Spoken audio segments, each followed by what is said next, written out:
At the center of this political banditry is the motor park brand of politics, nurtured by the old brigade politicians, and in recent times by President Bola Ahmed Tinubu. You know, everybody, especially politicians, they always tend to know better than their opponent. So they always tend to drag anybody in power.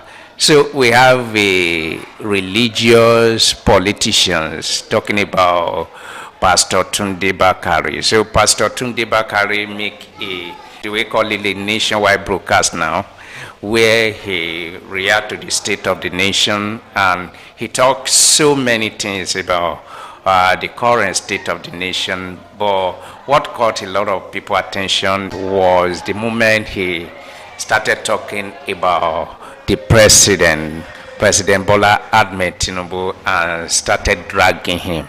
So don't take my word for it.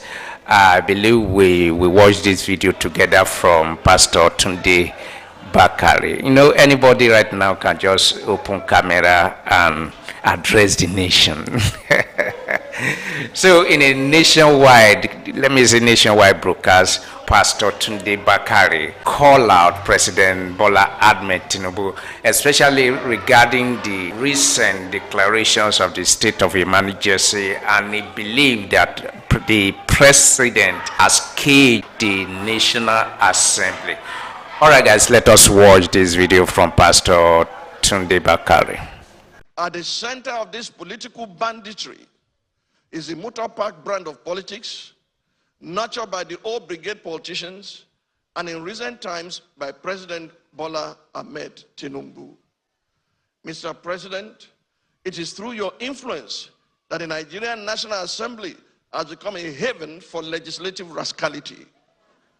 Mr. President, it's under your watch that the National Assembly has become an extension of the executive, grossly violating the principles of separation of powers and rubber stamping the whims and caprices of your office, all while singing the international anthem of psychoviolence on your mandate we shall stand. Mr. President, thanks to your political machinations, Nigeria is now bedeviled by a captured National Assembly, the most ineffective in its checks and balances role since the start of the Fourth Republic. In 2006, the Fourth National Assembly had the audacity to reject the tenure extension bid of a sitting president.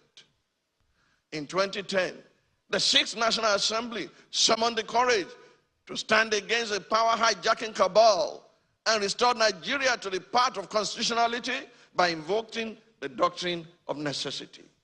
In 2011, the House of Representatives of the Seventh National Assembly had the courage to elect its leaders, as did the Senate of the Eighth National Assembly in 2015, defying executive interference.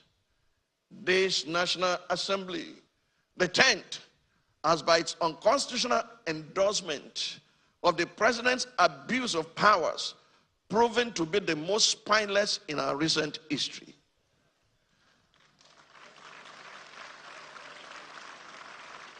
Through its actions and inactions, the National Assembly has in effect become the 48th member of the President's cabinet.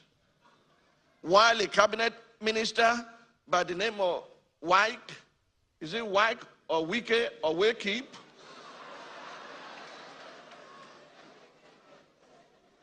Why a cabinet minister has more or less become a third-time state governor in Rivers State, pampered by the indulgences of the president.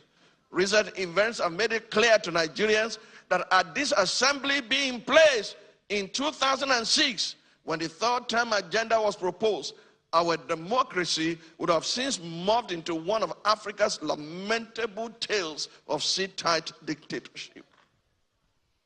To the president of the Nigerian Senate, who has not heeded the call to subject himself to an unbiased investigation, to clear his name of the allegations leveled against him, and under whose leadership the National Assembly has become a carry-go legislature, hiding under the umbrella of technicalities and a dubious voice voting system, I leave you and your conscience with the words of Frederick Bessiert, former deputy of the French National Assembly. He said, and I quote, "When plunder becomes a way of life for a group of men in a society, over the course of time, they create for themselves a legal system that authorizes it and a moral code that glorifies it." To the President of the Federal Republic of Nigeria, under whose brand of politics the institution of legislative oversight is collapsing and our democracy is faced with an existential threat, I say, Mr. President, Nigeria is too delicate for this kind of politics. If this state capture was what you meant by a Milokan, it is an anticlimax that can only be counterproductive at the end. I urge you, Mr. President, to think deeply and reflect on these words. No man is wise enough, nor good enough to be trusted with unlimited power. Mr. President, please stop playing God. All right, guys, what do you think? Whatever it is that is bothering you concerning this video from Pastor Tunde Bakare, why can't you relate it in the comment section? And don't forget to join us here. Like, share, and subscribe for more updates on this channel. And then let us do this again in another video.